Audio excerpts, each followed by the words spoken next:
Tamara Tiasmara diam-diam melaporkan Enggar Dimas, ayah Dante potensi susul Yuda Arfandi.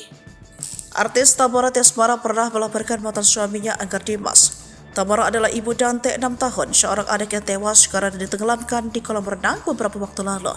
Polisi saat ini sudah menetapkan Yuda Arfandi sebagai tersangka.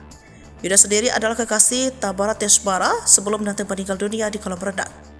Lantas, kasus apa yang dilaporkan Tamara terhadap mantan suaminya? Dalam kasus kematian Dante, polisi menetapkan Yuda Arfandi sebagai tersangka. Berdasarkan gelar perkara dan bukti-bukti yang kuat yang disita polisi, Yuda diduga jadi penyebab kematian Dante. Yuda ditangkap di rumah kontrakannya di kawasan Pondok Kelapa Duren Sawit, Jakarta Timur pada Jumat 9 Februari 2024. Dari hasil analisa rekaman CCTV di lokasi kejadian, YA diketahui menenggelamkan kepala Dante hingga 12 kali ke dalam air hingga akhirnya meninggal dunia. Setelah pemeriksaan diketahui Yuda berenang bersama Dante selama 2,5 jam lamanya. Yuda menenggelamkan Dante dengan alasan untuk latihan pernapasan. Sementara itu terkait laporan Tamara kepada Enggar diterima pihak kepolisian pada Februari 2023 lalu. Mengutip dari tribunnews.com, Enggar dilaporkan oleh Tamara atas kasus dugaan kekerasan dalam rumah tangga ke Polsek Metro Menteng.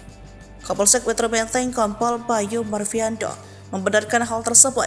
Insiden KDRT yang dialaminya terjadi di salah satu hotel di kawasan Menteng, Jakarta Pusat pada 2021 silam.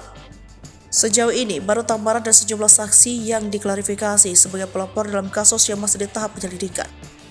Baru mengungkap pihaknya juga akan meminta keterangan Enggar Dimas sebagai terlapor untuk membuat terang kasus tersebut. Meski begitu, Bayu belum merinci terkait waktu agenda pemeriksaan terhadap Enggar akan dilakukan.